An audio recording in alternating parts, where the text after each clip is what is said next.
Tolong di-mute semua ya.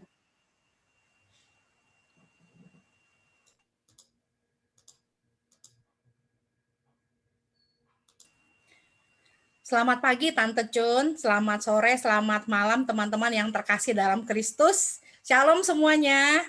Dan kita berjumpa kembali di acara Persekutuan Doa Katolik Maria Bunda Allah. Seperti biasa, saya Riana Atmajaya akan menjadi moderator pada acara pada sore, malam, dan pagi hari ini, ditemani oleh suami saya, Andy Tirta. Ngomong dong, halo, say hi gitu loh. Baik, pada kesempatan yang berbahagia ini, kita akan belajar 4 minggu berturut-turut bersama-sama dengan Tante Chun Wahono di Jakarta. Selamat datang kembali Tante bersama-sama dengan kita, dan terima kasih sudah meluangkan waktunya yang sibuk untuk bersama-sama dengan kita selama 4 minggu ke depan ini. Amin. Dan seperti kutipan yang saya ambil dari waktu itu acara dengan Romo Joseph, Romo bilang, Tuhan tidak memanggil mereka yang sempurna, tetapi Tuhan memanggil mereka yang mau dibentuk. Dan hidup adalah proses pembentukan diri.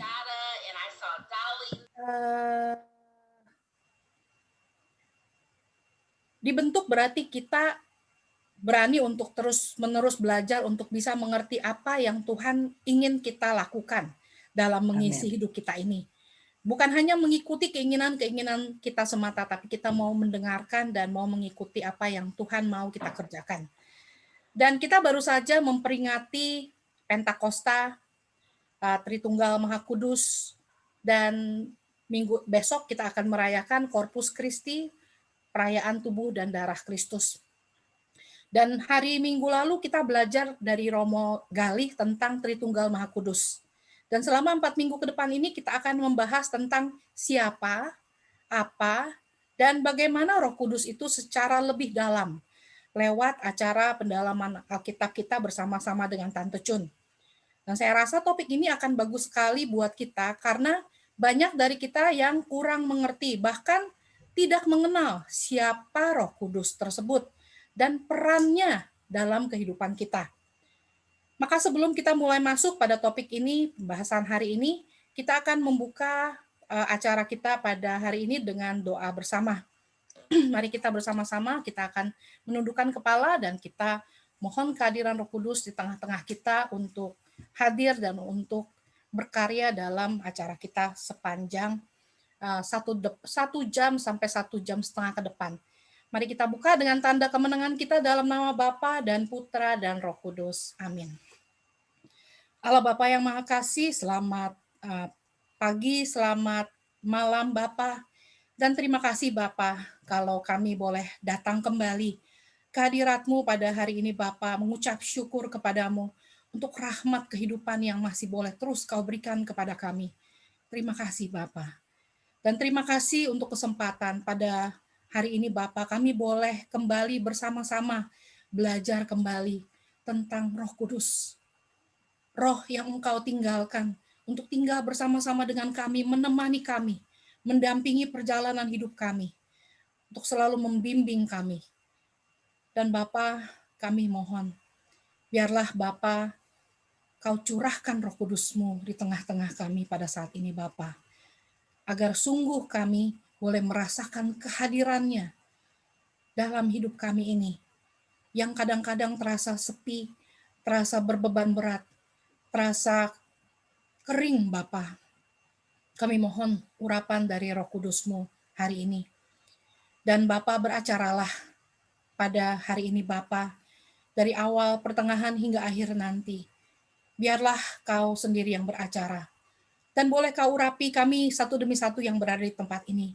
Terutama untuk Tante Chun Wahono yang akan menjadi narasumber kami. Biarlah kiranya Kau boleh urapi Tante dengan kuat kuasa Roh Kudus-Mu. Agar apapun yang Tante boleh sharingkan, boleh sungguh berasal daripadamu, dan boleh menyentuh hati kami, boleh sungguh menjamah hidup kami dan merubah kami. Utus Roh Kudus-Mu dengan kuat kuasanya, agar segala sesuatu boleh disempurnakan, boleh diperindah kembali. Dan Bapa yang Maha Kasih, kami persembahkan acara kami persembahkan semua alat-alat elektronik yang kami pakai pada hari ini Kepadamu Bapa, biarlah Engkau sendiri yang atur, Engkau sendiri yang jaga, agar segala sesuatu bisa berjalan dengan baik dan lancar. Dan kami persembahkan Bapa acara kami ke dalam tangan kasih-Mu dengan perantaraan Yesus Kristus Putramu yang tunggal, Tuhan dan pengantara kami. Amin. Kemuliaan kepada Bapa dan Putra dan Roh Kudus, seperti pada permulaan, sekarang, selalu, dan sepanjang segala abad. Amin. Dalam nama Bapa dan Putra dan Roh Kudus. Amin. Amin. Terima kasih. Dan saat ini saya persilahkan Tante Jun untuk memulai acara kita pada hari ini. Silakan Tante. Oke. Selamat jumpa lagi bagi kalian. Saya senang sekali. Kalian saya dapat kesempatan. Tetapi kan seharusnya saya ntar ada waktu, tapi saya kepengen ambil waktu seperempat jam untuk pelajaran hari Minggu. Ini hari Minggu pelajarannya bagus sekali. Kalian suka nonton Jendela Jiwa Kami tidak? Setiap minggu, Tante. Yang terakhir saya bahas tentang tubuh dan darah Kristus.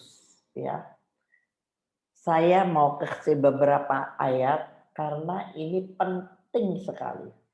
Banyak orang pergi misa tanpa pengertian. Apa itu pengertian? Amsal 9 ayat 10 berkata, pengertian adalah pengenalan akan Tuhan. Beberapa kali di kitab suci ada kata-kata pengertian. Ingat ya, saya kasih catatan. Pengertian adalah Amsal 9 ayat 10. Isinya, coba siapa? Satu orang baca yang cepat. Coba apa? Amsal 9 ayat 10. Amsal 9 ayat 10. Permulaan hikmat adalah takut akan Tuhan, dan mengenal yang Maha Kudus adalah pengertian. Saya minta teman-teman ayat ini dihafal.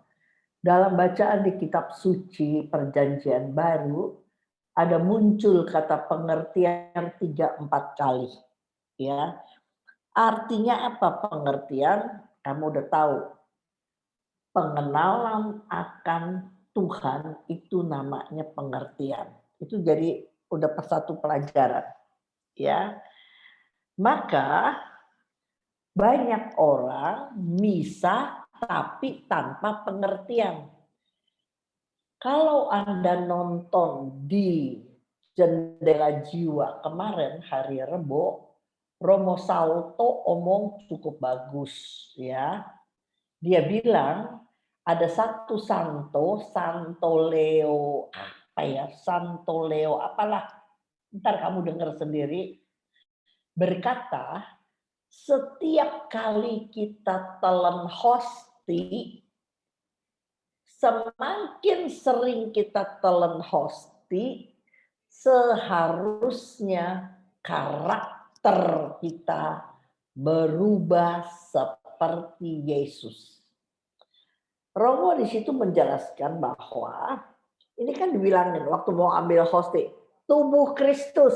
Terus kita bilang, amin, tubuh Kristus, amin. Jadi artinya apa? Yesus dimasukin di dalam kita. Kalau Yesus masuk di dalam kita, seharusnya kita berubah apa enggak? Ayo jawab. Berubah dong. Tapi banyak orang karena tidak ada pengertian, cuma mangap, dikasih hosti, amin. Terus kalau udah makan hosti, lego. Atau kalau orang Jawa bilang, pengen ke gereja. Aduh, gue sedih sekarang kagak bisa misa. Kenapa? Nggak bisa atalan hosti gitu. Kalau Anda dan saya mengimani hosti itu adalah tubuh Kristus yang masuk, apalagi ada yang misa setiap hari misa, selayaknya, sewajarnya, seharusnya orang itu berubah karakternya. Amin ya. Saya kasih ayatnya.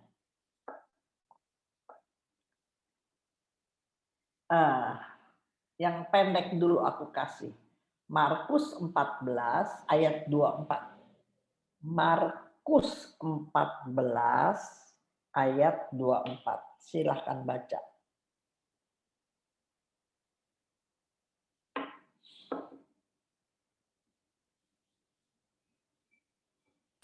Sesudah itu Yesus berkata, inilah darahku yang mensahkan perjanjian Allah.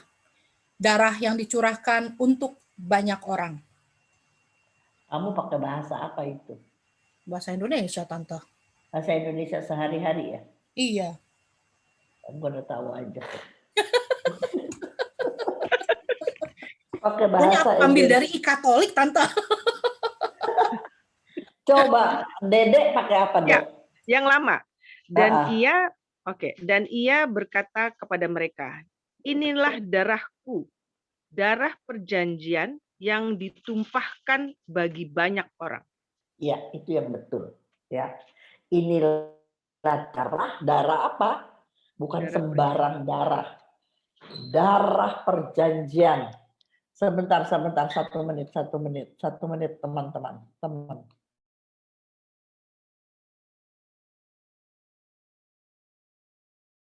Sambil menunggu Tante. Iya, udah apa? Mau ngomong apa, Riana?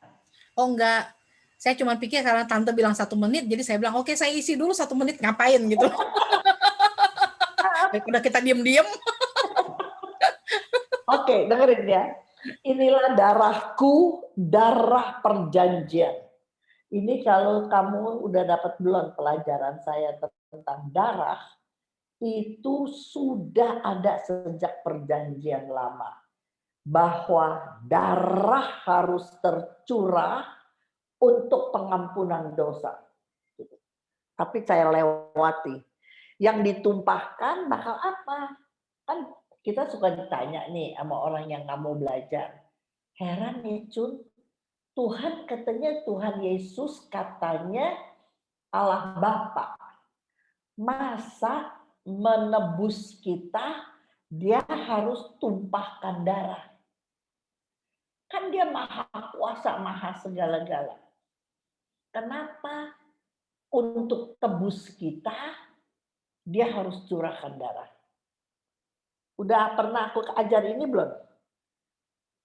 Belum, Tante. Yang terakhir kan kita baru bertumbuh, Tante. Ini baru mulai numbuh. Belum berdarah, Tante. Belum sampai berdarah, ini baru numbuh, Tante.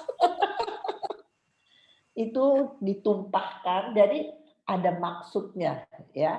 Jadi ini darah perjanjian, ingat. Nah sekarang aku ambil dari Yohanes 6. Coba baca Yohanes 6 ayat 53, 54. Yohanes 6, 53, 54. Silahkan. Mona juga mesti baca, Mona. I'm here. Oke, 53. Yohanes 6, 53.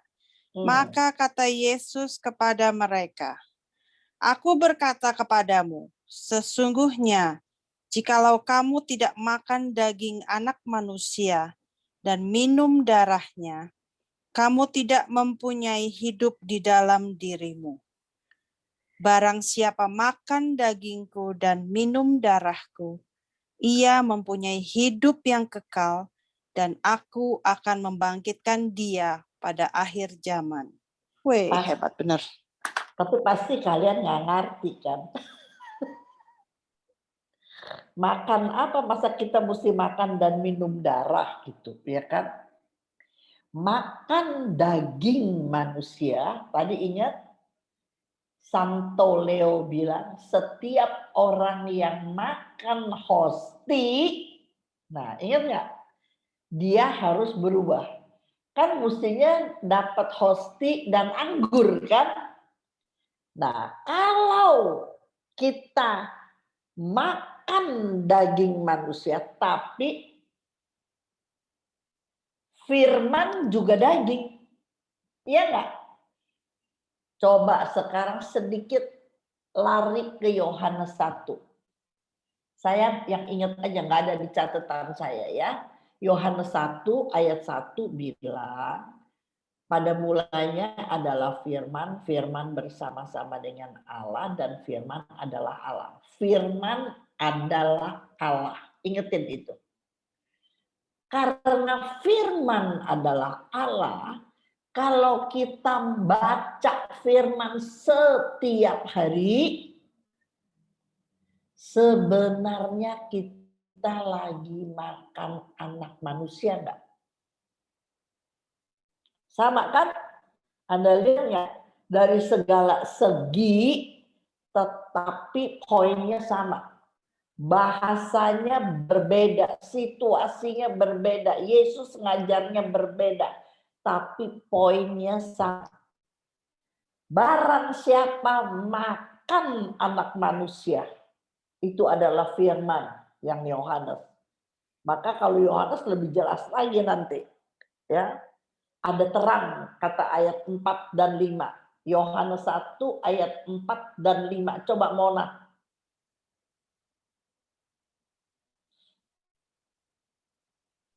1 ayat berapa, Mami? Halo, Mami? Oke. 4 dan 5. Dalam Dia ada hidup, dan hidup itu... Stop, Mona.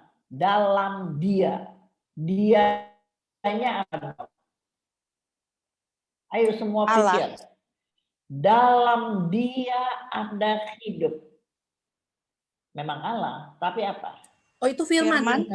Iya, Riana. Tulis ya. Karena di awal kan lagi bilang pada mulanya adalah firman. Jadi di ayat 4 dianya adalah firman. Di dalam dia ada hidup. Jadi dan hidup itu adalah terang manusia. Dan ketika terang bercahaya di dalam kegelapan, kegelapan tidak bisa menguasai dia. Dunia disebut kegelapan. Maka Anda dan saya yang makan firman setiap hari adalah terang manusia. Untuk kita hidup di dunia. Sama nggak tadi sama Yohanes 6? Barang siapa makan daging anak manusia, minum darahnya, ia memiliki hidup yang kekal. Bahasanya beda, tetapi poinnya sama. Persis seperti Santo Leo berkata, kalau kita bisa makan hosti yang adalah tubuh Kristus, maka Anda dan saya harus berubah. Masa Tuhan masuk di dalam tubuh kita, masa tidak berdampak? Pasti berdampak dong. Kalau kita punya pengertian. Berapa banyak orang Katolik mangap aja, habis makan hosti lega. Mesti mau pulang, buru-buru pulang, udah datangnya telat, pokoknya udah mangap, ambil hosti, pulang lego. Tetapi adatnya nggak berubah-berubah dari muda sampai tua. Sesungguhnya dia belum mengimani hosti itu sebagai tubuh Kristus. Padahal setiap kali kita terima hosti, maka kita bilang amin. Pembagi hosti bilang, inilah tubuh Kristus, amin. Inilah tubuh Kristus, amin. Cuman amin doang. Tapi nggak masuk ke dalam hati. Makan, it means makan itu melakukan. Coba sekarang Riana baca ayat 57-58-nya dari Yohanes 6. Sambung. Tapi lu pakai bahasa yang beda sih. Ntar ngomongnya lain lagi. Nggak punya kitab suci yang biasa. Mute-nya pencet sayang, mute. Udah pencet. dibenerin Tante. 57 sama 56 kan Tante? 57, 58. Oh 57, 58. Oke. Iya. 57. Sama seperti Bapa yang hidup mengutus aku, dan aku hidup oleh Bapa. Demikian juga, barang siapa yang memakan aku akan hidup oleh aku. Inilah roti yang telah turun dari surga. Bukan roti seperti yang dimakan nenek moyangmu, dan mereka telah mati. Barang siapa makan roti ini, ia akan hidup selama-lamanya. Pasti kamu nggak ngerti juga. Ya. Makan roti ini, jadi kita makan firman setiap hari, dia akan hidup selama-lamanya. Emangnya kita makan firman setiap hari terus kita nggak mate-mate? Bukan begitu. Ya. Berarti secara tubuh jasmani kita pasti ada batasnya. 80 tahun. Itu kasih Tuhan lebih 70 tahun, 80 tahun udah bonus. Apalagi orang umurnya dari 82, 83 sampai 90 pasti itu udah bonus ya. Tetapi kalau satu hari Tuhan panggil dia, tubuh ini hanya kemah. Ingat ya, tubuh ini kemah roh. Roh kita, roh manusia. Malaikat punya roh. Si malaikat. Tetapi nggak punya tubuh. Manusia punya roh, tapi punya tubuh. Ingat itu. Satu hari tubuh ini, debu akan kembali menjadi tanah. Ingat nggak Pengkhotbah 12 ayat 7? Nah, roh kita inilah mau pulang kemana. Kalau kita makan firman setiap hari, maka roh jiwa kita tidak mati. Dia akan naik bersama ke kerajaan Allah, duduk di sebelah kanan Allah Bapa. Itu yang berarti barang siapa makan roti ini, ia akan hidup selama-lamanya. Ada pertanyaan yang nggak ngerti di sini?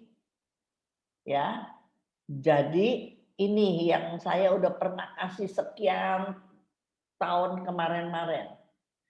Orang yang makan firman setiap hari, lahir 2 kali, mati 1 kali.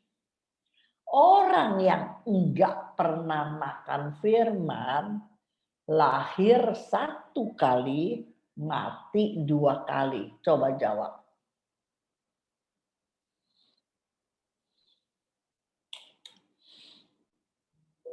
Siapa mau jawab?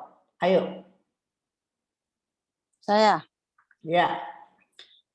Hidup 1 kali, mati 2 kali, mati badan jiwa jasmaninya, dan badan jasmaninya mati, dan mati juga roh jiwanya. Lahirnya cuman 1 kali. Dari lahir. Dari rahim ibu. Oh iya, dari lahir, iya, sebagai manusia. Sekarang lahir 2 kali. Lahir baru. 1 lahir dari rahim ibu, 1 lagi dilahirkan kembali. Yohanes 3 ayat 5. Kalau dia lahir 2 kali, maka pola hidup orang yang lahir baru adalah makan firman, ya kan? Salah satu ciri orang yang lahir baru adalah makan firman setiap hari. Jadi dia lahir 2 kali, matinya cuma 1 kali. Hanya mati secara jasmani, tapi roh jiwanya hidup untuk selama-lamanya. Jelas nggak tuh ayat-ayat begitu? Ya kan? Jadi kamu ngomong apa juga tidak kontradiksi. Seringkali dulu waktu kita belum mengerti, kok kayaknya ayat-ayat kontradiksi satu sama lain. No, nggak mungkin gitu. Cuman dulu kita nggak ngerti. Ayat kitab suci tidak mungkin kontradiksi satu sama lain. Yang pasti seringkali firman Tuhan itu nggak masuk akal. Dengan kekuatan manusia tidak bisa kita lakukan, tapi disuruh sama Tuhan itu udah pasti gitu. Tetapi ayat tidak kontradiksi, ingat itu ya. Maka di sini siapa yang makan roti dia akan hidup selama-lamanya. Coba baca sedikit Yohanes 4:14. Yohanes 4:14. Sutikno Halim ni sopo? Ini dari Southern California. Ayo Pak Sutikno. Halo, Ibu Cun, Gitu. kabar? Sorry Selalu. Baru apa? lagi ngedrive, baru sampai nih. Oh jangan deh, cari yang lain dulu, cari. Kalau saya Randy Tandean nih siapa? Randy Tandean. Yohanes berapa? Ya, Apa host? Kalau ada yang ngomong saya pengen lihat mukanya host. Yohanes 4 ayat 14. 14. Iya. Yohanes berapa? Yohanes 4:14. Ayo, Tandean. Yohanes 14 berapa? Udah buka kameranya, dibuka. Yang siapa minum air yang akan kuberikan kepadanya, ia tidak akan haus untuk selama-lamanya. Sebaliknya, air yang akan kuberikan kepadanya akan menjadi mata air di dalam dirinya, yang terus-menerus memancar sampai kepada hidup yang kekal. Nah, lihat ya, ini air adalah firman juga. Ini Reni Tendean, anaknya Pak Edmond bukan? Dr. Edmond itu om saya, Tan. Oh iya, saya kenal baik sama dia, sama-sama tim. Kamu om, jadi kamu, papi kamu sama Tendean koko adek? Iya. Oh, I see. Ya, makanya aku ingat Tendean, aku ingat si itu. Oke. Entar ya, aku ingat sekali kesaksian dia luar biasa tuh, Tona. Edmond Tendean. Aku hopeng sekali. Sejak dia lahir baru, ya, dulu dia kalau praktek di rumah, praktek malam, praktek terus praktek. Dia nggak mau banyak ngomong, orang pada takut sama dia, tau nggak? Tukang parkir aja di Carolus takut sama dia. Nggak tahu ngomong, mukanya ditekuk mulu, padahal dia cakep, tinggi, gede, keren. Waktu dia jumpa sama Yesus, dia berubah. Dia jadi lembut, mau omong sama pasien, dan dia tutup hari Sabtu kalau nggak salah. Dia tutup hari Sabtu, dia nggak mau terima pasien, tetapi kata istrinya income-nya sama. Dia buka Sabtu, Minggu semua dia terima pasien pagi malam kalau dia ada di rumah. Dapatnya misalnya 10 juta misalnya. Tapi waktu dia tutup, dia berubah, dia nggak kejar uang lagi, tapi dia konselingin pasien, hasilnya 10 juta. Dulu kalau dia masuk di Carolus, parkir penuh, kata si tukang parkir sama dia. Tapi ketika dia berubah, dia tegur tukang parkir, thank you, dia omong selamat pagi, selamat malam kalau ketemu tukang parkir. Kalau dia masuk di ruangan parkir, maka tukang parkir udah bilang, ayo sini dok, sini dok, sebelah sini ada dok. Nah, Anda lihat ya, bagaimana firman mengubah karakter seseorang. Mona juga kenal sama Om Edmond. Istrinya siapa namanya Mona? Agnes. Tante. Agnes, iya Agnes, betul si Agnes. Agnes, cicinya juga si Trace, aku kenal semua itu penginjilan sama saya. Iya. Dunia dia juga ya. Makanya hidup ini harus dijaga hati-hati.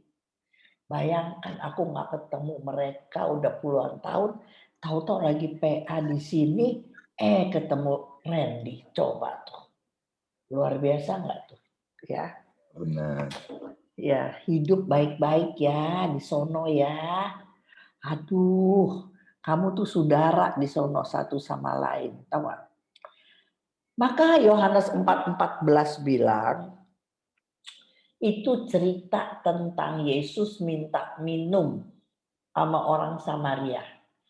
Terus Yesus bilang, kalau kamu minum air yang kuberikan, kamu nggak akan haus lagi gitu loh.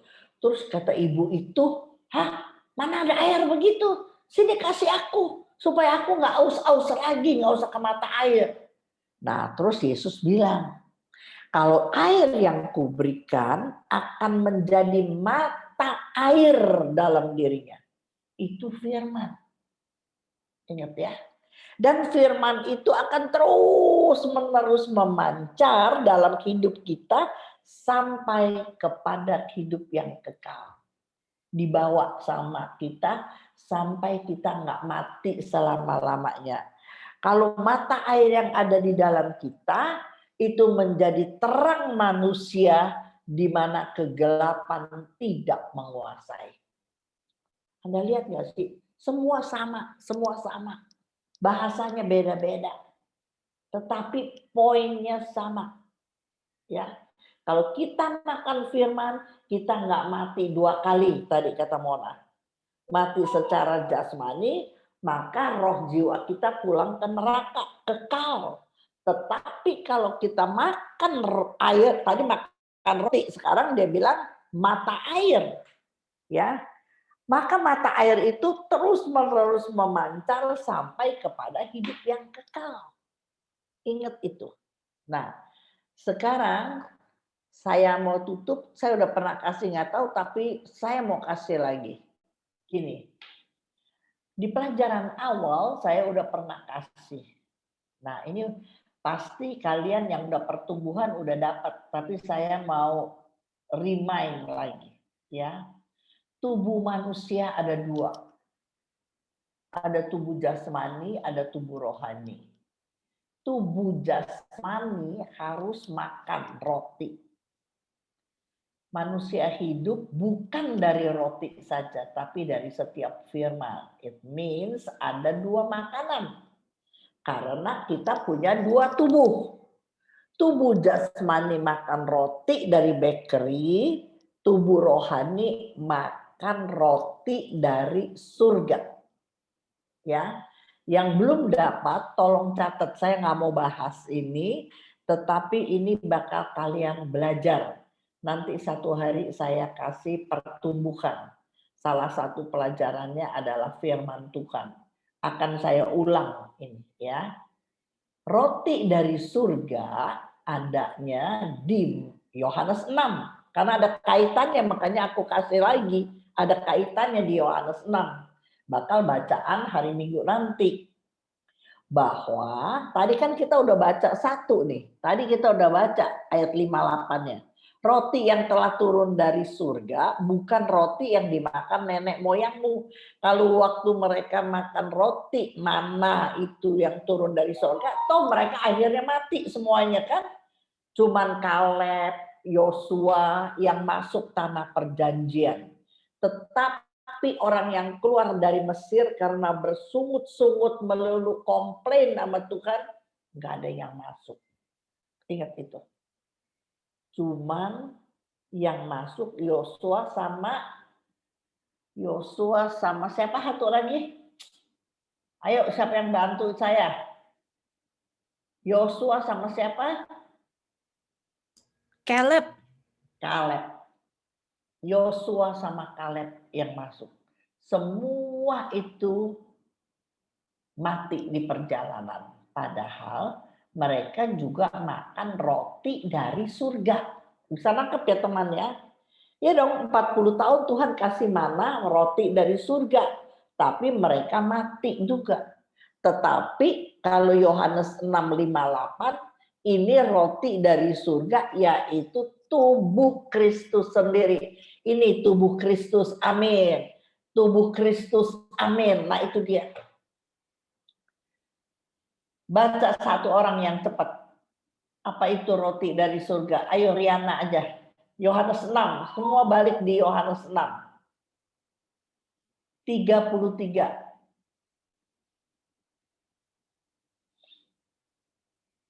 Yohanes 6:33.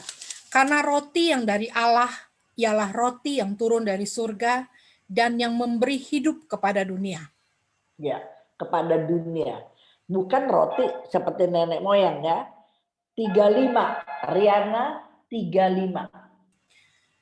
35. Kata Yesus kepada mereka, "Akulah roti hidup. Barang siapa datang kepadaku, ia tidak akan lapar lagi. Dan barang siapa percaya kepadaku, ia tidak akan haus lagi." Sama kan? Ingat nggak sama Yohanes 4? Ya. 41. Maka bersungut-sungutlah orang Yahudi tentang dia, karena ia telah mengatakan, "Akulah roti yang telah turun dari surga." Aku Yohanes 1 bukan tubuh Kristus lagi kan? Ya. Firman kan ini. Jadi bukan mana, dia bukan mana. Aku roti dari surga. 48. 48. Akulah roti hidup. 51. Akulah roti hidup yang telah turun dari surga. Jikalau seorang makan dari roti ini, ia akan hidup selama-lamanya. Dan roti yang kuberikan itu ialah dagingku, yang akan kuberikan untuk hidup dunia. Sama nggak tuh sama kayak tadi lagi? Sama kan? Sama. Roti ini semua sama. Baru ayat 58. Jadi ada 6 ayat. 58 yang tadi kita baca. Inilah roti yang turun dari surga, bukan seperti yang dimakan nenek moyangmu. Siapa makan roti ini, ia akan hidup selama-lamanya. Tapi kasih kurung catatan. Makan roti. Kan kita kalau lagi misa, inilah tubuhku. Sebagai kenangan-kenangan apa? Coba kenangan apa? Ingat ya, tubuhku sudah kuserahkan untuk hidupmu. Makanya kata Santo Leo, seharusnya setiap orang makan hosti, perlahan tapi pasti dia harus berubah seperti Yesus.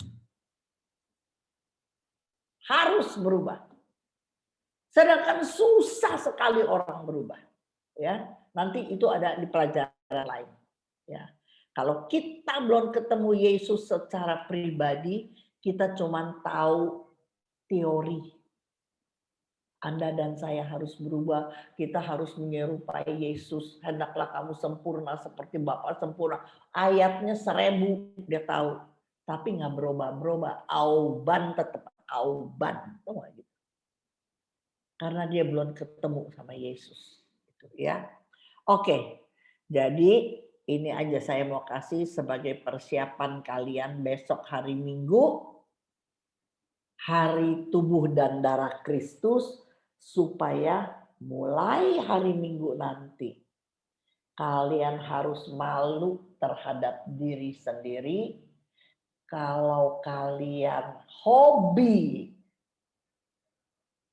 mohon hosti dan rasanya senang, lega makan hosti,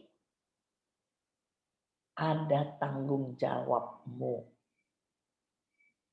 Kamu harus berubah seperti Yesus. Memang tidak instan, memang. Tapi kamu harus berubah. Jangan omong sendiri, gua kan udah berubah. Aduh sering banget gue bilang. Dulu kan gua begini, gua berubah. Jangan suka bilang, saya kecap nomor 1, saya kecap nomor 1. Yang ngomong kecap nomor 1 orang lain, jangan kamu. Mana ada sih kecap bilang, saya kecap nomor 5. Mana ada. Semua itu bilang saya kecap nomor 1. Tetapi coba tanya pasangan hidup. saya ini berubah apa enggak? Kalau orang yang paling dekat masih bilang cerewet, lu masih cerewet, dominan, ya lu namanya masih kurang berubah. Harus berubah. Kalau enggak sia-sia PA. Ingat itu. Saya nenek-nenek, saya berjuang sampai hari ini. Tadi kan saya udah bilang, saya udah tadi awal sebelum dimulai. Saya berjuang sampai hari ini, nenek-nenek. Saya malu sama diri sendiri, malu.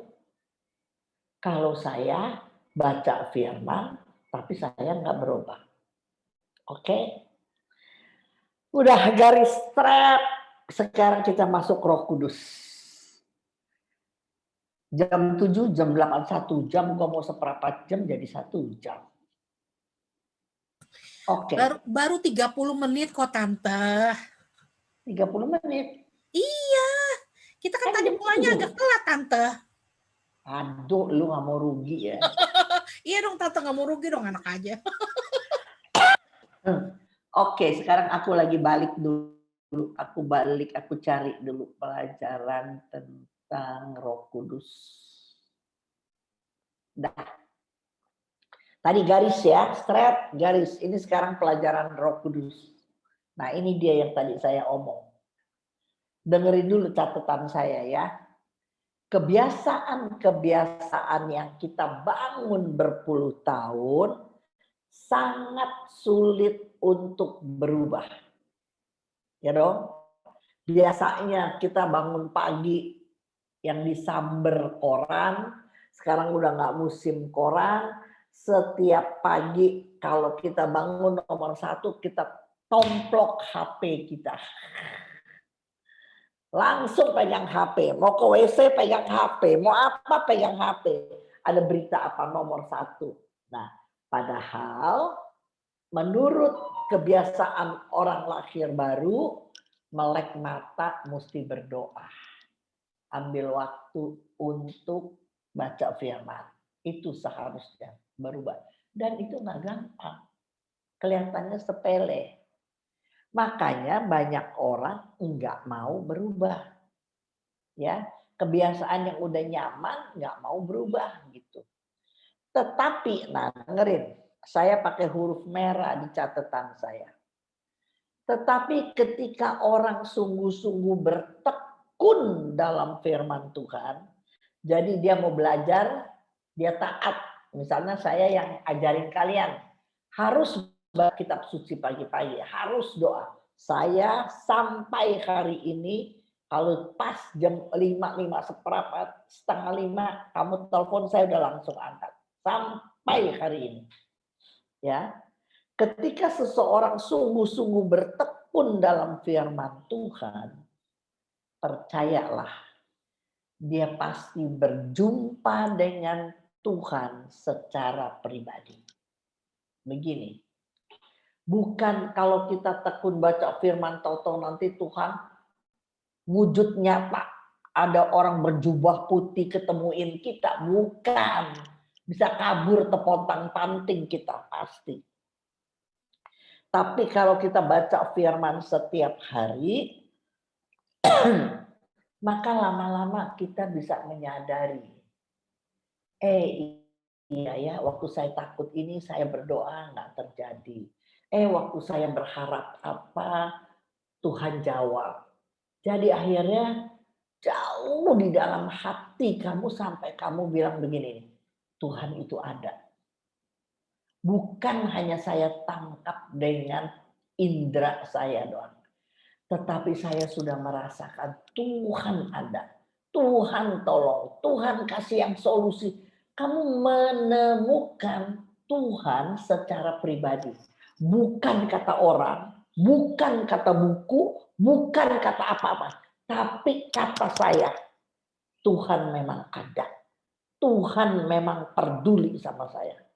Satu hari kamu mesti sampai kepada kelas begitu. Kalau kamu sudah sampai kelas begitu, satu hari lagi maju lagi, kamu akan tahu tujuan hidupmu. Lihat ya, baca firman, bertekun, Kedua, jumpa Yesus secara pribadi. Dan ujungnya kamu tahu tujuan hidupmu. Tujuan hidup, kenapa saya sampai begini? Kenapa Tuhan izinkan saya punya anak cacat? Kenapa di hari tua ada 2 bayi besar yang harus saya layani? Kenapa begini? Pergumulan kita yang Tuhan izinkan. Kenapa? Tapi kalau kita tahu itu sebenarnya untuk satu tujuan yang besar sekali yang Tuhan siapkan dalam seluruh gambar kehidupan kita. Ingat, kita mau jadi apa, tujuan hidup kita gimana, udah ada gambar besar nih. Setiap orang udah punya gambar besar. Tetapi perjalanan hidup kita puzzle, tau nggak puzzle? Kita harus masukin puzzle, satu puzzle, terus dalam hidup perjalanan masukin puzzle. Sampai waktu kita mati, rencana kehendak Tuhan terwujud dalam diri Mona, Riana, dalam diri Ade. Terwujud, itulah kehendak. Tuhan menciptakan manusia menurut gambar dan rencananya. Luar biasa. Kalau kamu nggak kenal firman, yang terpecah puzzle ini nggak tunduk taat sama firman, bagaimana mau dimasuk-masukin? Nggak bisa. Tetapi dengan berlinang air mata, nggak bisa tidur, banyak tantangan, sangkal diri, panggul salib. Tuhan lagi mau masukin satu puzzle kepada puzzle selanjutnya. Kalau kita nggak mau, maunya seenak-enaknya aja, nggak bisa masuk. Nanti di akhir hidup nggak jadi gambar yang indah. Bisa nangkep teman-teman? Mengalir aja ikut Tuhan. Jangan pernah bilang, why me Lord? Aduh, gue udah baik-baik. Why me Lord? Why me? Tuhan bilang apa Riana? Why not? Mau-maunya gue dong. Katanya mau nurut. Katanya mau berubah. Katanya mau serupa Kristus. Ya nurut. Bisa nangkep teman-teman? Kalau kita mengerti tujuan akhir hidup menjadi jelas, nah, baru kita memiliki semangat untuk berjuang mengubah pola hidup kita. Kenapa dulu kamu jatuh bangun nggak berubah-berubah? Karena kamu belum memiliki tujuan hidup yang jelas. Saya sudah tahu tujuan hidup secara jelas. Saya udah nggak kepengen macam-macam lagi.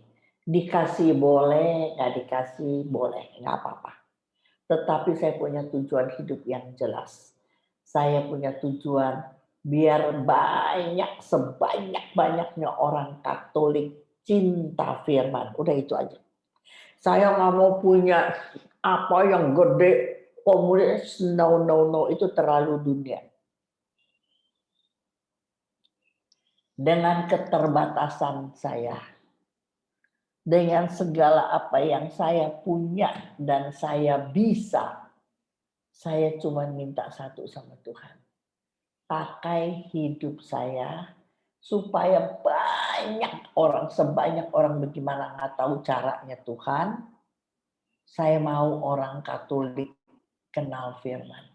Saya mau uber ketinggalan umat Katolik yang berabad-abad nggak tahu baca firman.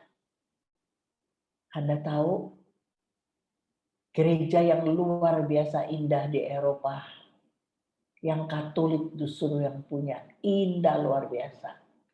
Tetapi karena umatnya tidak terdidik kenal firman Tuhan, maka tidak ada kaderisasi. Maka gereja itu sekarang semua dijual. Yulia, anak rohani saya, ada di Belanda. Di Belanda ada 50 gereja Katolik. Herannya bukan gereja Protestan, herannya itu tuh. Gereja Katolik 50 dijual, 4 dijadiin masjid. Apa nggak sedih hati ini? Nggak sedih. Kalau Anda ke Turki ada gereja yang sangat bagus, Anda pasti diajak ke situ. Sekarang jadi masjid besar. Waktu mau dibersihin itu gambarnya siapa? Bunda Maria ada di situ. Semua gereja yang dijual tuh gereja Katolik. Justru yang bagus-bagus, yang indah dan maha indah adalah gereja Katolik. Maka membuat saya punya tujuan, Tuhan pakai saya dalam keberadaan saya. Sebab kalau orang bisa cinta firman Tuhan, maka orang itu bisa mengenali persoalan yang dialami ini. Sebenarnya tujuan Tuhan begini-begini. Sebenarnya bukan menekan kamu. Sebenarnya bukan dari satu kesedihan lain. Bukan. Tetapi memang penderitaan adalah bagian kekristenan. Tulis. Penderitaan adalah bagian kekristenan. Tanpa penderitaan, iman tidak bertumbuh. Tulis. Tanpa penderitaan, iman tidak bertumbuh. Hanya melalui penderitaan pergumulan-pergumulan. Makanya di dalam setiap pergumulan pasti ada pembelajaran. Lah goblok banget. Kalau dikasih pergumulan nggak ngerti bahwa di balik pergumulan ini sebenarnya Tuhan menyediakan satu kado yang bagus bakal kita, yaitu apa? Perubahan karakter kita. Bukankah dari dulu kita udah tahu, nggak usah pakai firman, nggak usah. Kita tahu kalau kita berantem sama orang tua, kita berantem sama suami, kita berantem sama anak. Kalau kita mau, jangan egois aja, kita tahu. Kita ada andil di dalam kesalahan itu. Dan kalau kita lebih lagi mau periksa diri, kita tahu kita harus berubah. Taunya doang berubah, tahu, ngerti mesti berubah. Tapi nggak bisa. Nggak bisa. Kenapa? Ya ini. Kalau nggak salah ya, coba baca ya Roma 7 ayat 15. Coba baca. Roma 7 ayat 15.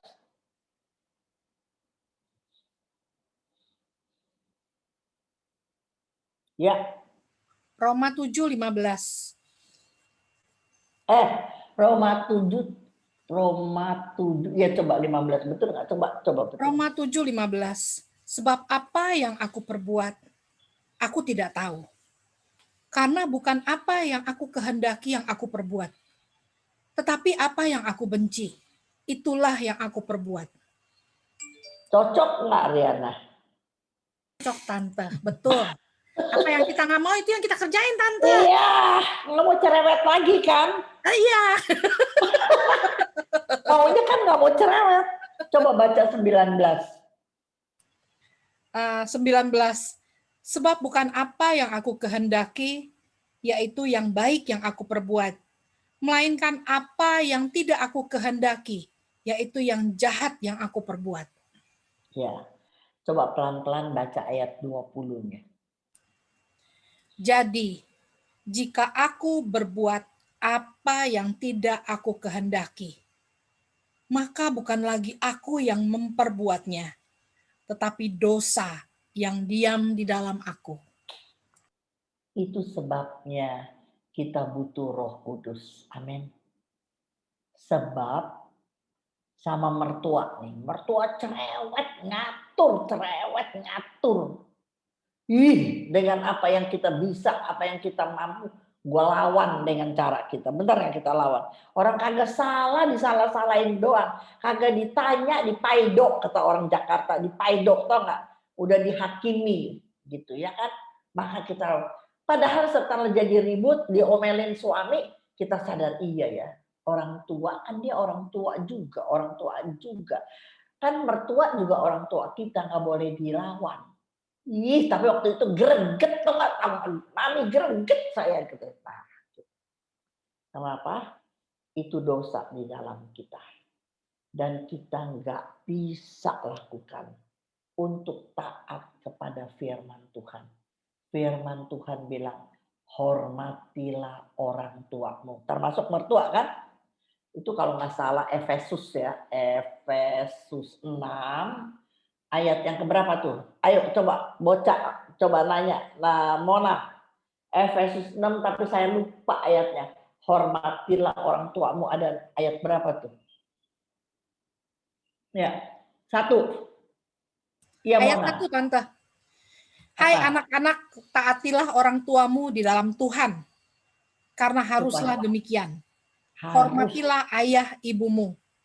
Ini adalah satu perintah yang penting, seperti yang nyata dari janji ini, supaya kamu berbahagia dan panjang umurmu di bumi. Amin. Orang gua ngomong si Mona, lu yang kebut aja lu. Tante, mau nanya. Iya. Mau nanya nih. Betul. Kita harus menghormati orang tua sesuai dengan apa yang Tuhan mau. Kalau kita mau panjang umur, kita menghormati orang tua. Mau berbahagia, hormati orang tua. Sekarang pertanyaannya Dedek gini, ya. Kalau kita lagi ngobrol nih, ya, yang keluar itu yang negatif lagi. Ini kalau udah ngomongin orang negatif keluar. Kalau kita nggak kasih respon, salah. Kita kasih respon, kita nggak mau ngegosip. Ya, satu kali Dedek bilang, ya, cuman bilang begitu aja. Kok kayaknya nggak ngerespon, kok nggak hormat, kayaknya nggak mau, gimana ya? Yang ada jadi relasi jauh. Iya. No, tetap kata firman Tuhan. Hitam bilang hitam, putih bilang putih. Berjalan di grey itu berasal dari iblis. Itu ada ayatnya. Jadi kalau dia ngomong, aku kalau mau jujur nih, kalau aku mau jujur, di hari tua, aku ribut sama papi nggak pernah soal apapun, tidak pernah soal apapun. Aku ribut sama papi cuman karena dia suka negative thinking. Cuman satu. Papi loh, bukan orang tua loh. Karena apa? Karena dia pakai logika. Kalau kita kan pakai kasih, ngerti nggak? Jadi ributnya cuma soal gitu. Tapi kalau begini, misalnya gini, ngomongin si Dedek nih, gua ngomong lagi, alah si Dedek mau begini. Ya papi ngomong negatif nih misalnya ya. Terus kan aku ngomel. Aduh, kamu kan nggak tahu lengkap. Memang Dedek begini-begini. Tetapi kan kita cuma tahu sepintas. Kan nggak boleh. Gue kan ngomongnya sama elu doang. Nah, gitu kan. Gue kan ngomongnya cuma sama elu. Herannya nih berjalannya waktu. Bisa dibuktikan Dedek persis seperti yang papi omong. Karena apa? Orang tanpa Tuhan selalu ujung-ujungnya nanti egois bakal awake dewe. Selalu kepentingan diri sendiri. Maka nanti kalau kebetulan dia ketahuan Dedek yang nggak bagus, sisi nggak bagus, dia bilang samperin aku lagi. Tuh kan gue ngomong betul kan, si Dede begini-begini. Iya, ho. Tapi jangan dari mulut kita. Bisa kan? Kita hamba Tuhan. Kita punya Roh Kudus. Biarin orang lain judge apa, tapi jangan dari kita. Jadi kalau mamamu ngomong begitu, anakmu ngomong begitu, itu kamu adalah lagi Injil yang hidup, Injil yang berjalan. Saya kasih contoh lagi. Saya suka jalan-jalan sama Edson di mobil, ya. Saya mau kemana-kemana, Edson ikut. Cuman duduk aja di mobil. Saya punya sopir, tapi kadang-kadang saya suka pergi sama yang take care Edson, anak muda, keren, cakep, tinggi, gede gitu. Udah kerja sama saya 12 tahun. Tapi dia punya kejelekan. Dia punya kejelekan, kalau udah salah dia diem aja. Tapi dia nggak ngelawan, tapi dia diem aja gitu. Dia nggak bisa bilang, oke, I'm wrong, sorry gitu. Nggak akan keluar. Udah orang nggak sekolah, orang kampung, suruh ngomong begitu nggak bisa.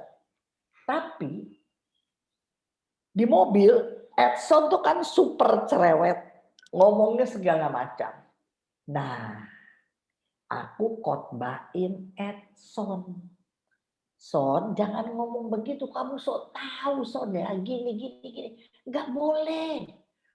Panjang lebar lah gua ngajarin.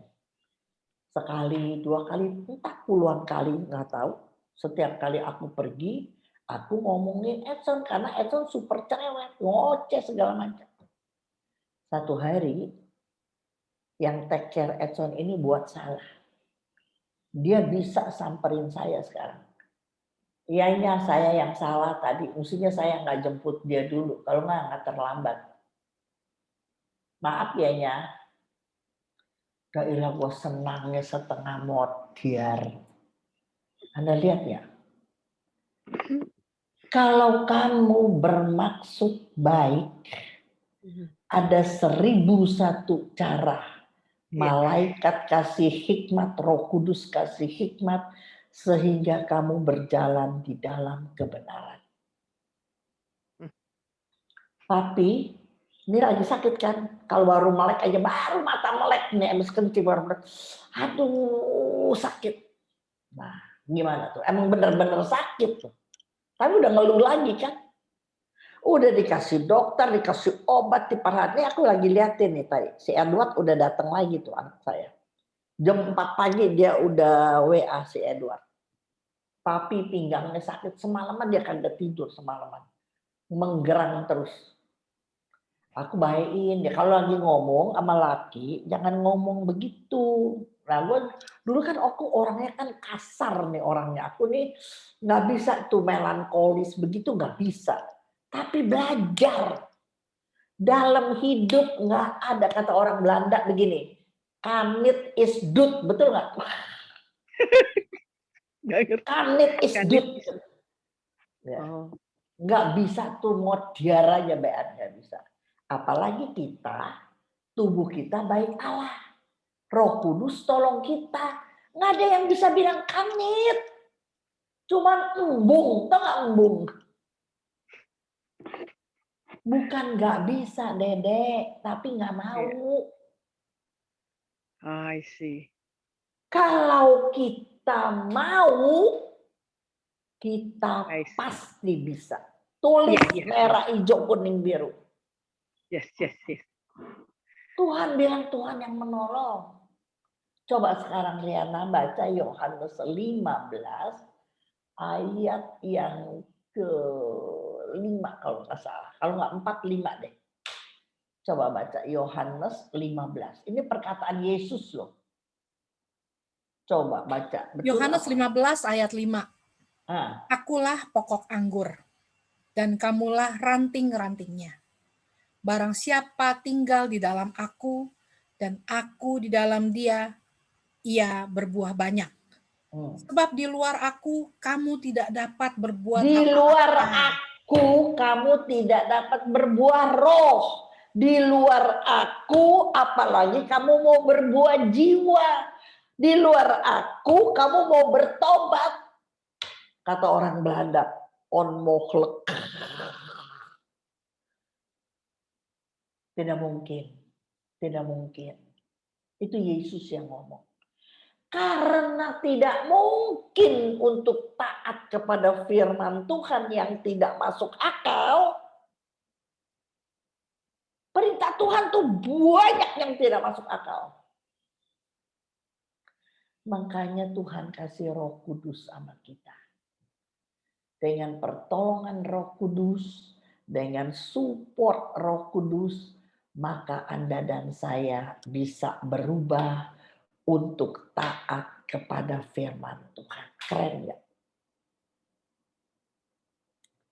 Coba baca lagi Yohanes 14 ayat yang ke-18.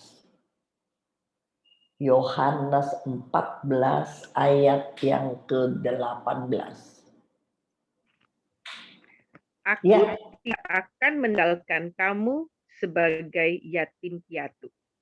Terus belum habis.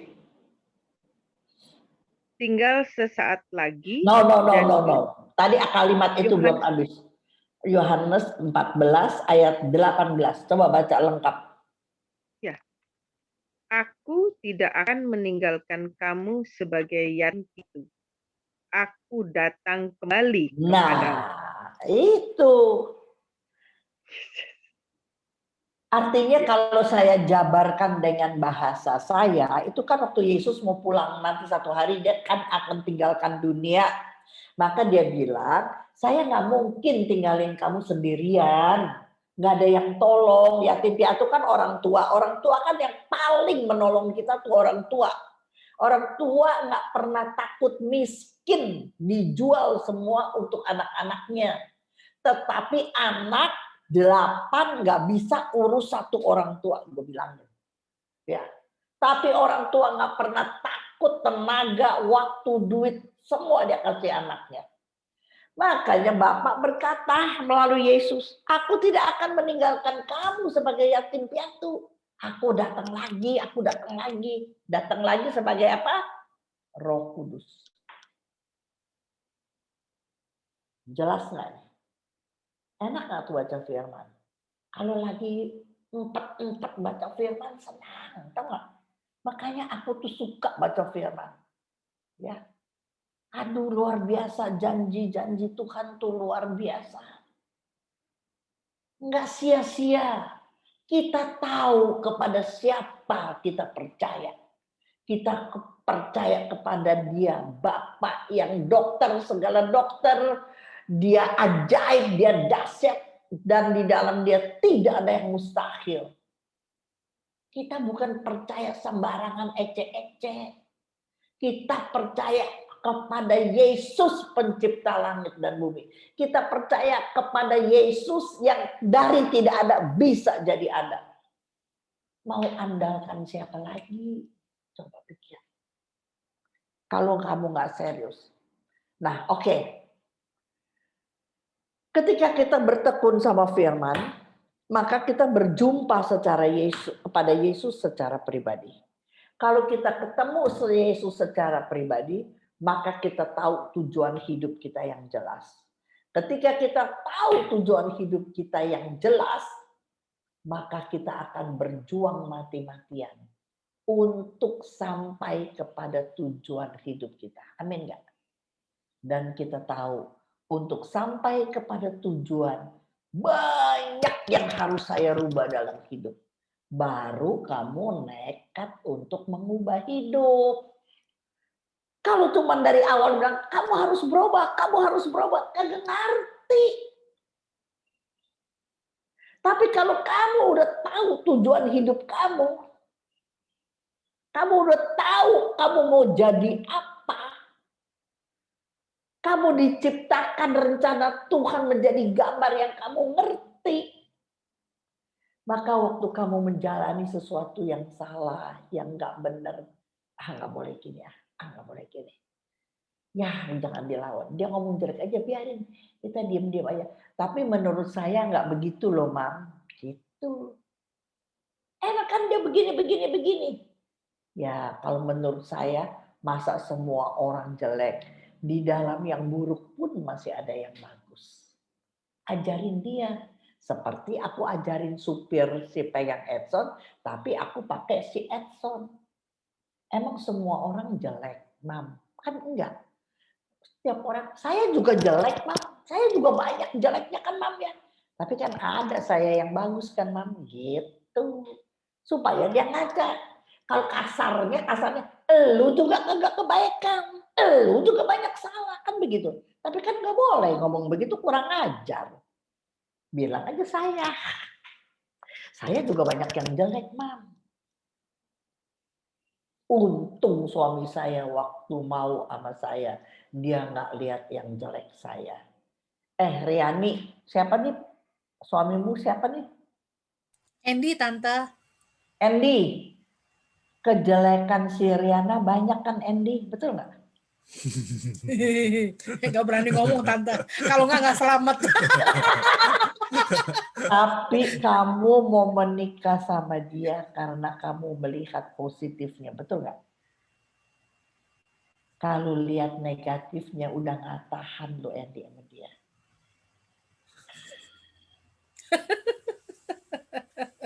Banyaklah berdoa. Biar dia berubah. Saya juga berubah. Iya, kamu berubah, dia berubah. Itu pelajaran MA, Marriage Encounter. Poinnya itu. Jangan mengubah pasangan. Kita harus berubah. Kalau kita berubah, pasangan yang mencintai kita, dia juga pasti berubah. Ayo, kembali lagi kemari. Waktu kita barulah kita memiliki semangat berjuang untuk mengubah pola hidup kita supaya menjadi sarananya. Tulis, kita harus berubah bukan hanya target tujuan hidup tercapai, tetapi kalau kita jadi sarananya, kita mau dipakai Tuhan gitu. Sekarang bayangin, saya orangnya nggak sabar. Saya kalau ngomong tajam. Dulu kalau saya berantem sama suami saya bilang gini, kamu ya mulutnya klemek tapi nikem. Nah, Riana nggak boleh begitu ya, Riana. Klemek ketawa tapi nikem. Kayaknya saya sama Tante.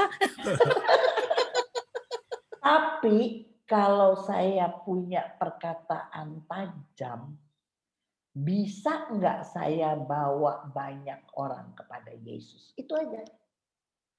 Ketika tujuan hidup saya jelas, kan dulu kalau sudah terimalah saya apa adanya dengan segala kelebihan dan kekurangan saya. Saya kan banyak kelebihan, ya cuma mulut tajam aja yang nggak apa-apa, enak aja. Mulut tajam mana bisa bawa banyak orang. Jadi saya berjuang. Kan tadi saya bilang, greget nih punya bayi besar 2 nih, greget kalau ngomong seenaknya. Tapi kalau saya mulut tajam, saya malu. Saya pintar ajarin orang. Kok saya sendiri nggak lakukan? Bisa nangkep? Supaya ketika saya berubah, Tuhan bisa pakai hidup saya jadi sarananya. Tetapi untuk mengubahnya menjadi kebiasaan yang baru, sesuai firman yang saya tekunin, pasti membutuhkan banyak pengorbanan. Yang terutama korban perasaan dan harga diri. Tulis Riana. Korban perasaan dan harga diri. Tulis Mona. Tulis Dede.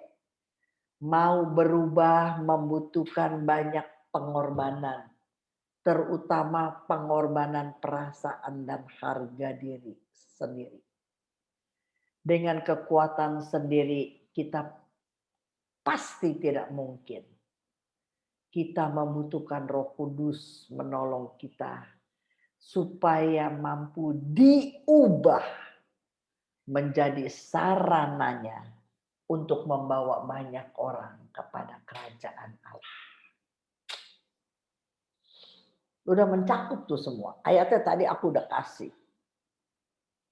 Sebab kalau Anda baca di Kisah Rasul 19 ayat 2, Kisah Rasul 19 ayat 2, coba baca lagi. Itu Bapak sekarang udah tadi siapa? Sutikno Halim. Ada kitab suci nggak di depannya Sutikno? Tadi Ada, Bu. kan baru ada nggak kitab suci? Ada. Ayo baca. Tadi Kisah, kan baru sampai Kisah Rasul 19 ayat 2. Kisah Rasul 9 ayat 2. 19 Sutikno. Oh, sorry. 19, bentar. Oke. Katanya kepada mereka, sudahkah kamu menerima Roh Kudus ketika kamu menjadi percaya? Akan tetapi mereka menjawab dia, belum, bahkan kami belum pernah mendengar bahwa ada Roh Kudus. Nah, ini umat belum mengalami pembaharuan. Tulis ya. Gereja Katolik sebelum ada karismatik, maka gereja Katolik hampir tidak pernah menyentuh oknum Roh Kudus. Gereja-gereja di Eropa ditinggalkan umatnya karena tidak ada Roh Kudus berkarya. Tulis, Roh Kudus adalah jiwa gereja. Jiwa gereja artinya yang membangun gereja. Kenapa gereja jadi mati? Karena peran Roh Kudus tidak kepake. Peran Roh Kudus nggak ada. Kenapa nggak ada? Karena nggak ada firman. Catat ya. Firman dan Roh Kudus seperti rel kereta api, itu firman. Roh Kudus itu gerbong. Kalau firmannya banyak, Roh Kudusnya juga bisa kemana-mana. Kalau kita contoh-contoh yang udah kita bahas aja. Hormatilah orang tua. Kadang-kadang ada orang tua yang tidak bisa dihormati. Ngerti nggak? Ada banyak orang tua nggak bisa dihormati. Mata duitan, mau menang sendiri. Ya mau kuasai anak, mau ngatur orang, cerewet, mulut kagak ngerti, juga ngomongnya negatif. Ada banyak orang tua yang tidak bisa dihormati. Tetapi karena kita belajar firman, kita tahu harus menghormati orang tua. Kalau kita harus hormati orang tua karena kita mau taat kepada firman, ingat ya. Saya mau hormati orang tua bukan karena kebaikan dia. Bukan karena apa-apa dia, bukan. Tapi saya mau hormati dia karena saya mau taat kepada firman Tuhan. Hai istri, tunduk kepada suami seperti kepada Tuhan. Ayo Riana. Tunduk kepada Andy. Tapi Andy salah. Gimana? Masa kita blow on, diam aja nggak diajarin gitu. Punya 1001 cara. Roh Kudus ajarin Riana. Tetapi poinnya harus tunduk taat kepada suami seperti kepada Tuhan. Ini salah satu ayat yang paling sulit juga untuk saya, paling sulit. Tapi saya berjuang puluhan tahun. Desember nanti saya mau bikin celebration 55 tahun hidup perkawinan. Keren nggak? 55 tahun, muka dia dari pagi, siang, sore, malam, mata melek, lihat muka dia. Coba bayangin. Tapi bisa 55 tahun. Belajar tunduk kepada apa? Firman. Firman yang mana? Ya itu yang saben hari yang kita jalani. Karena di gereja dulu Katolik nggak ada firman, maka Roh Kudus mau kerja apa? Kalau kamu nggak tahu firman, kamu nggak akan tahu. Harus tunduk taat kepada orang tua, hormati orang tua, tunduk taat kepada suami, kita nggak tahu. Tapi karena kita baca firman, maka kita harus taat kepada firman. Bukan Riana taat kepada Andy. Kalau suruh taat kepada Andy, padahal Andy-nya salah, Andy-nya belek, nggak ngerti-ngerti, kamu nggak bisa taat. Tapi karena kamu tahu firman, yang kayak begini juga bojoku. Lihat nggak kerja Roh Kudus? Harus ada firman, baru Roh Kudus kerja leluasa. Kalau kita nggak tahu firman, Roh Kudus mau kerja apa? Apa yang mengingatkan? Kan ada tuh misalnya gini nih. Ntar ya di pelajaran 12 poin nanti ada ya, bahwa Roh Kudus akan mengingatkan kita apa yang telah dikatakan. Nah, yang telah dikatakan kan firman. Kalau firmannya nggak ada, Roh Kudus mau ingetin apa? Sampai sini siapa yang mau tanya dulu? Ayo, siapa yang mau tanya? Saya misalnya ke rumah Dek, gue ada di sini nih di Amerika, Dek. Gue mau ke rumah lu, Dek. Gue udah sampai nih di San Francisco ya, Dek ya, lu ya, Dek ya. Nah, ntar lu bilang, Mami naik bus ini atau ada mobil ini, ada jembatan ini, ada McDonald di sini, ada pom bensin. Nah, udah masuk tuh. Ada McDonald, ada pom bensin, ada jembatan. Habis jembatan lewat begini. Firman juga sama. Firman mesti masuk dulu di otak kita. Baru kita bisa jalan. Pertolongan Roh Kudus ikutin. Jelas nggak nih begini?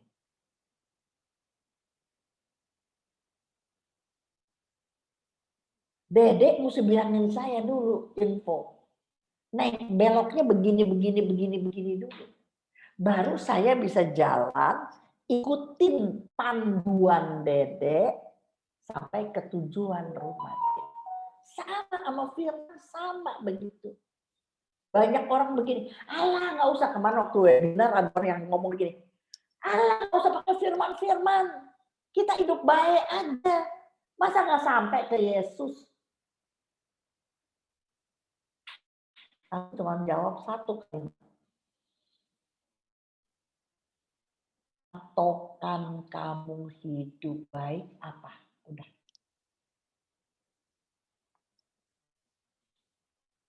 Hidup baik aja, nanti sampai ke Yesus. Patokan hidup baik kamu apa? Kalau orang yang lebih baik pasti yang lebih baik lagi. Soal pengampunan misalnya. Gue 3 kali tuh orang tapi bisa pergi sama dia. Tuh lihat si B. Itu iparnya di kantor udah berkali-kali sakitin dia. Dia bisa tuh terima. Jadi semua orang tepuk dada bahwa dia mampu mengampuni. Tapi kalau baca firman, nggak bisa tepuk dada. Firman bilang, kalau satu hari 7 kali orang berbuat salah. 7 kali satu hari. Tapi dia minta maaf, mesti diampunin nggak? Gitu. Maka murid cuma jawab apa? Kata Yesus, harus ampuni, kata Yesus. Murid-muridnya bilang apa? Tambahkan iman kami. Artinya apa? Tanpa pertolongan dari Roh Kudus, gua nggak sanggup aja, nggak sanggup. Jadi Anda lihat nggak? Dari sudut manapun penjelasan dari kitab suci. Jadi Yesus ini luar biasa. Menghadapi siapa dia jawabnya apa. Menghadapi orang gimana jawabnya gimana. Menghadapi Nikodemus jawabnya lain. Ya kalau nggak dia bukan Tuhan. Tapi pelajarannya sama. Ingat ya. Jadi siapa sih Roh Kudus? Roh Kudus adalah salah satu oknum atau salah satu pribadi dari Trinitas. Bahasa lainnya apa Roh Kudus? Roh penolong dalam segala hal di setiap waktu. Itu Roh Kudus. Sebenarnya Roh Kudus dengan para malaikat nih sebenarnya. Ya. Roh penolong dalam segala hal di setiap waktu. Dan biasanya Roh Kudus dilambangkan sebagai burung merpati. MD. Kenapa Roh Kudus dilambang seperti burung merpati? No. Siapa yang mau jawab? Patmi. Kenapa sih Roh Kudus disebut sebagai burung merpati? Kenapa? Siapa yang mau jawab deh? Siapa aja? Karena burung merpati merupakan lambang kesetiaan. Ya, lambang juga dong. Kenapa? Liana Santoso siapa nih? Liana Santoso. Mila. Ayo jawab dong, belajar. Dedek jawab ya. Salah nggak apa-apa namanya. Iya. Burung merpati adalah burung yang tidak mempunyai empedu, tidak ada kepahitan. 100. Ya dulu lu udah belajar soalnya. Catat yang belum tahu. Burung merpati tidak punya empedu. Empedu bicara tentang kepahitan. Orang yang jahat dari empedu keluar, hati yang jahat. Tapi burung merpati nggak punya empedu. Dia tulus. Makanya tadi kata Pak Sutikno, lambang apa tadi? Lambang kesetiaan. Nah, kesetiaan, ketulusan, kebaikan, itu lambang Roh Kudus. Karena dia nggak punya empedu. Pinter, artinya pelajaran baheula, Dedek masih ingat. Makanya kita seperti burung merpati, Dedek. Nggak boleh punya hati yang baik, nggak boleh. Ketika dapat akar yang pahit, dapat peristiwa pahit, langsung berdoa, Tuhan, cabut semua yang pahit dari saya. Saya mau seperti merpati. Saya nggak mau simpen-simpen yang jelek. Tidak mau, Tuhan. Minta. Kalau kamu minta yang baik, percaya saya, Roh Kudus akan menolong kamu. Misalnya hari ini, saya suka di-sharingkan sama Thomas 2 gitu ya. Mami nggak pernah berantem. Mami kalau berantem bagaimana sama papi? Selalu tanya kira-kira bahasanya beda-beda, poinnya itu. Saya ingat yang dulu-dulu waktu berantem sama papi. Peristiwanya apa, saya berantem apa-apa. Tapi sekarang, setelah saya kenal firman, saya ingat saya lagi berantem ya, dashboard mobil gue pukul-pukul gitu. Tapi aku ditanya, apa sih Mak apa yang bikin Mak Mi? Serius nggak tahu. Lupa. Kenapa ya gue bisa ngamuk sampai pukul-pukul dashboard ya? Tapi pernah aku begitu. Kenapa? Nggak tahu, lupa. Sebab kalau habis ibu itu aku selalu berdoa sama Tuhan. Tuhan cabut yang baik-baik dari saya yang kalah Tuhan, saya mau lebih, saya nggak mau jadi istri begini, saya nggak mau terus.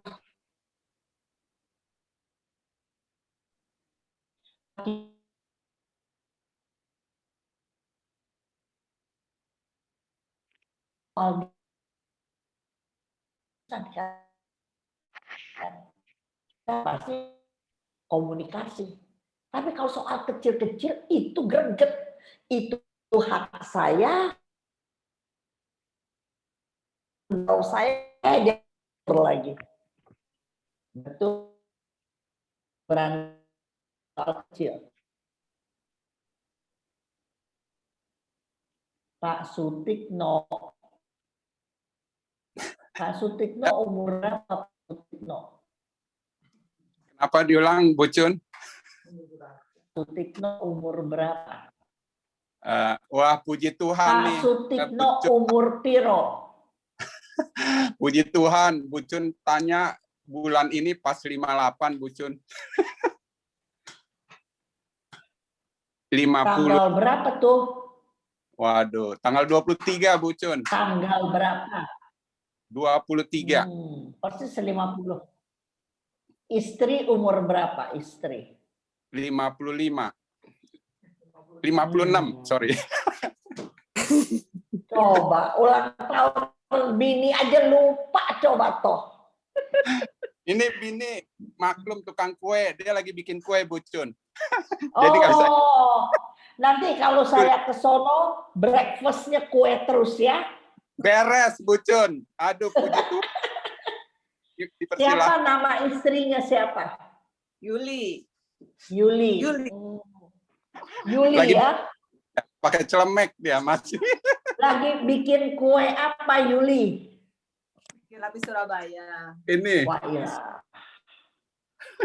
Bikin lapis Surabaya nggak mau, gendut. Makan lapis Surabaya, gemuk Siriana tidak boleh. Oh, bacang boleh, bacang. Oh, sekarang lagi musim bacang. Kemarin aku ke Petak 9 lagi jualin daun bacang. Iya. Mau cengbeng. Mau cengbeng. Dia terima orderan. Bacang di sono berapa duit?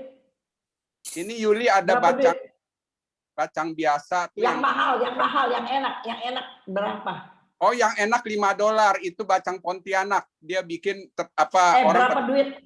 $5 jadi berapa duit, Dedek? $5 kali 1.500 ya? 15.000. 15.000. Udah salah. Tante. 75.000. Tante. Satu bijinya. Iya dong, 15.000 mahalan di sini aku. Gimana? Gue beli 40.000 di sini. Yang paling mahal. Yang ada daging, ada kyoko, ada segala. Iya. Masih lebih di Indo. Apa?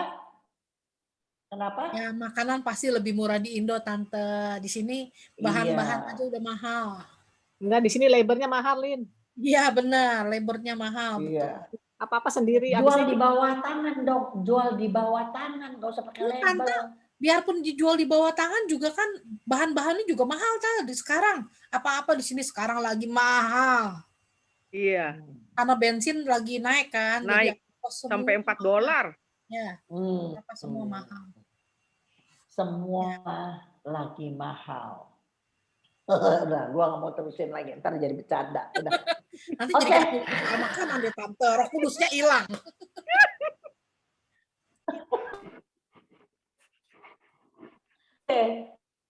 Tapi jam 9 kurang selesai, baru nanti ini ada 11 poin, saya bagi 3. sebelum saya tutup, yang ini. Ayo. Tante. Tante kayaknya internetnya ada sedikit masalah, Tante. Jadi Tante Nggak ngomong. kedengeran. Bisa diulang, Teh? Lah, kok hilang? Ya, berarti internetnya Tante masalah. Karena dari tadi ada warning terus. Iya, Gua pikir lu mati tendang. nyala sampai dengerinnya begini. Kok salah? Ya, nggak apa-apa. Masuk lagi. Mumpung Tante lagi menghilang, kita tunggu sampai Tante balik. Tapi Udah, ini udah balik. Oke. Puji Tuhan sudah balik. Triana, emang lu nggak boleh ngisi. Ayo buat tanya. Masalahnya nggak boleh tutup. Apa kalau nggak rekaman jadi apa kacau. Ya Tante, tadi pertanyaannya apa Tante? Iya. Yang mau tanya, tapi Riana nanti diedit dulu yang jelek. Ya. Ya nanti saya minta bagian editor untuk mengedit. John, saya mau tanya nih, Bu John. Halo. Ya. Iya, Bu John. Bagaimana cara mengenal suara yang dari Roh Kudus? Kadang-kadang kan kita dihadapkan kepada dua pilihan. Padahal dua pilihan itu ada di dalam firman Tuhan. Seperti contohnya, kamu harus mencari kerajaan Allah terlebih dahulu. Tapi Tuhan Yesus juga pernah mengatakan setiap orang harus bekerja, gitu ya. Tadinya tuh saya punya rencana, ya udah, saya kan kemarin baru diberhentikan, jadi diberhentikan kerja maksudnya. Jadi saya pikir ya udahlah, saya langsung akan lebih aktif pelayanan. Rencananya gitu. Tapi di satu sisi saya juga berdoa, Tuhan Roh Kudus tolong pimpin saya maunya apa. Tapi tiba-tiba saya tuh dapat panggilan kerja, ya akhirnya saya terima dan diterima juga. Dan saya juga bingung jadinya sekarang, Bu Cun. Jadi gimana cara mengenal bahwa ini mana yang terbaik bagi kehidupan rohani saya selanjutnya, yang tentunya dari suara Roh Kudus gitu. Gimana cara mengenalnya, Bu Cun? Terima kasih. Tadi sebenarnya kamu lagi mulai, saya putus. Jadi ulang pendek aja. Pilihan antara akhirnya diterima kerja, ada panggilan, di depannya kamu tadinya mau ngomong apa, putus, aku nggak dengar kamu. Ulangin sedikit. Iya, enggak. Jadi saya kan tadi Desember lalu saya memang kena PHK. Kemudian saya bilang ya udahlah, saya cari-cari, ternyata belum ada. Nah, baru kemarin ini, minggu kemarin diterima. Saya tuh lagi sedang berdoa pagi-pagi tadi, karena kan ini Jumat pertama saya ke gereja. Ya Roh Kudus, apa sih kehendaknya? Apakah saya harus bekerja atau tidak? Tapi saya pikir, ya makanya ini yang jadi keputusan bagi saya. Saya juga udah terima sih pekerjaan itu. Jadi tuh saya bingung. Dengerin Sutikno. Kalau kakak mau kerja, mau ngapain di rumah? Nih dengerin. Kan cobalah, saya pikir. Nih dengerin ya. Dengerin. Kalau kamu nggak kerja, kamu pasti dimintain tolong sama istri kamu. Pasti, apalagi dia urusan makanan.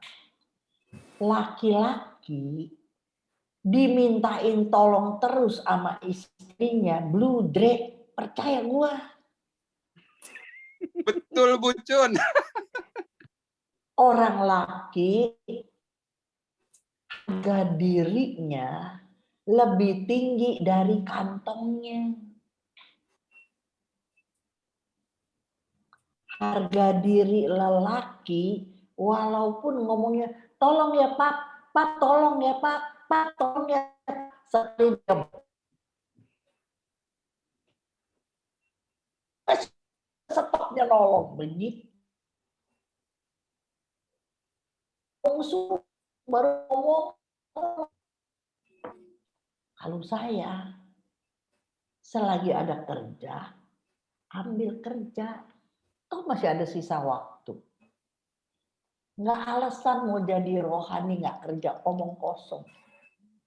Kerjaan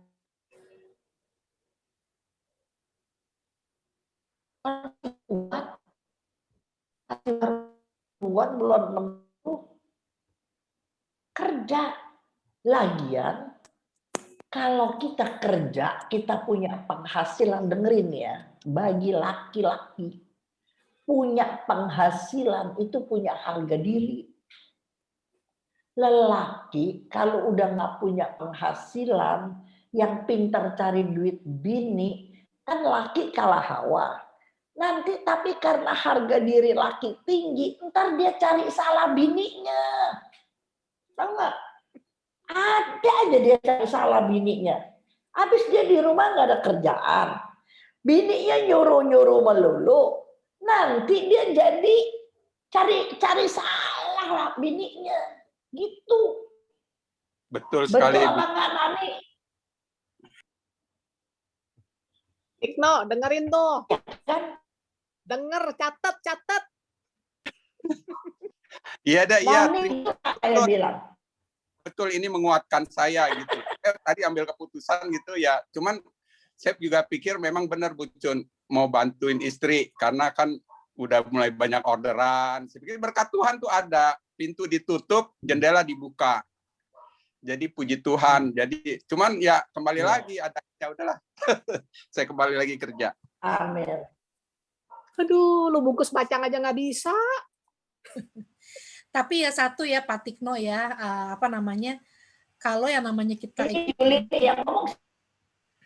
kalau kita ikutin Roh Kudus ya, dan itu memang pilihan dari Tuhan, pasti apapun dan kita pasti ada damai sejahtera dalam hati kita. Itu pasti. Itu aja tambahan saya. Ya, terima kasih Rian. Semang, iya benar. Bisa dong kerja kan cuma berapa jam.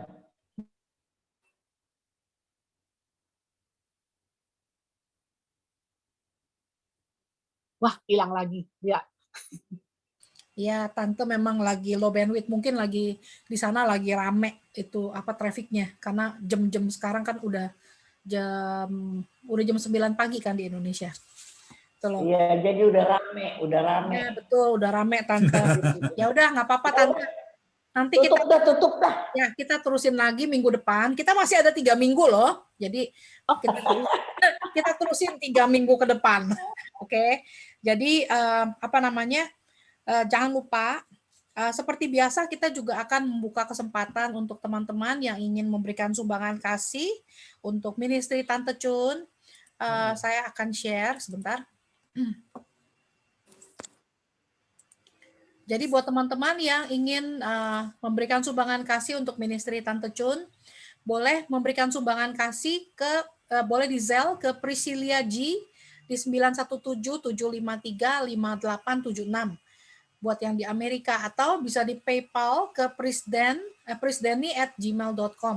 Dan buat yang teman-teman yang di Indonesia yang ingin memberikan sumbangan kasih, boleh dikirimkan ke Yosi Santoso di BCA Cabang Semarang, account number 18222220077.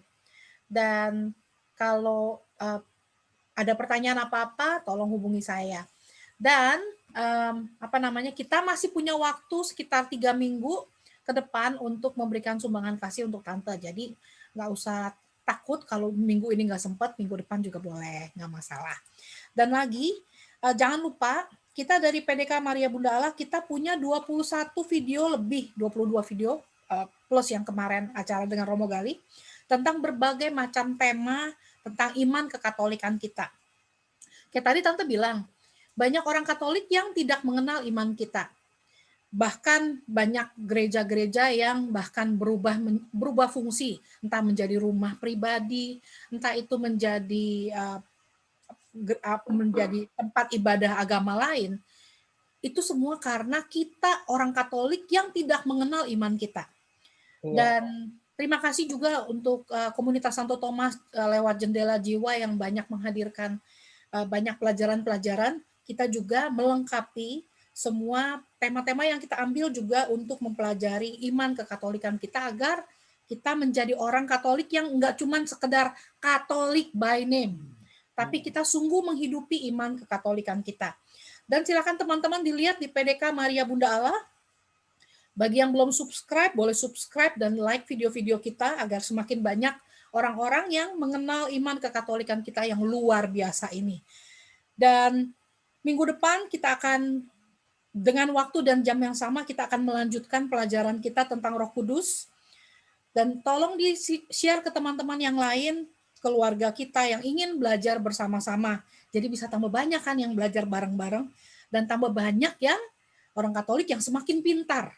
Jangan cuma kita pintar, kita keep sendiri, tapi kita pintar, kita bagi ke yang lain.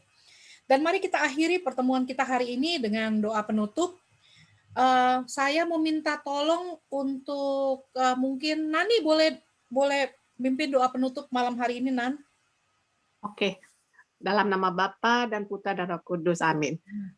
Ya Tuhan, terima kasih untuk firman-Mu hari ini melalui Bu Jun. Biarlah firman ini tertanam di dalam hati kami sehingga kami dapat seperti Engkau ya Tuhan. Ajarlah kami juga untuk mengasihi sesama kami ya Tuhan, seperti Engkau mengasihi kami. Juga sebentar lagi kami akan berpisah melalui Zoom ini. Dan juga terima kasih untuk penyertaan-Mu dari pertama, pertengahan sampai akhir. Juga kami akan berjumpa lagi minggu depan dengan jam yang sama. Kau jamah hati kami semua ya Tuhan. Terima kasih Tuhan. Dalam nama Yesus kami berdoa. Amin. Amin. Bapak, Putra. Amin. Terima kasih Nani. Terima kasih teman-teman. Terima kasih Tante Cun untuk waktunya. Halo. Ya, sampai ketemu lagi nanti minggu depan. Foto. Kalau ya foto dulu ya, tolong dikasih lihat semua foto-foto, videonya tolong dinyalakan. Video tolong dinyalakan. Jadi bisa wajah-wajah yang cantik-cantik. 1, 2, 3, smile. Page 2, 1, 2, 3. Oke, thank you. Thank you. Sampai ketemu di Bye-bye. Terima kasih Tante. Mami, Iya, terima kasih Dek. Mami. Thank Mami, you. Tuhan berkati. Dede, Semangat Mami. telepon Mami. Ya. Enaknya jam berapa? Bye Riana. Thank you Riana. Ya, sampai ketemu lagi ya. Bye everybody. Bye. 4:30, Dek. Ya, thank you. Yo. Ya, thank you. Bye. Thanks Ri and Bye, Andy. Thank you Ci Desi. Thank you, Riana. Thank you, Andi. Thank you, Terima kasih, Yosiko. ya. Ya, sampai minggu depan. Mona, Sama, bye-bye. doa pembukaannya, Mon. Minggu depan. Minggu depan. Oke, Thank you, oke. Riana, Andy. Thank you semuanya. Thank you Riana semua. Tuhan Bye, berkati. Jisoo. Tuhan Minggu kasih. depan. Thank you, Yosiko. Thank you, Tante Sur. Good night. Sampai ketemu. Bye. Bye.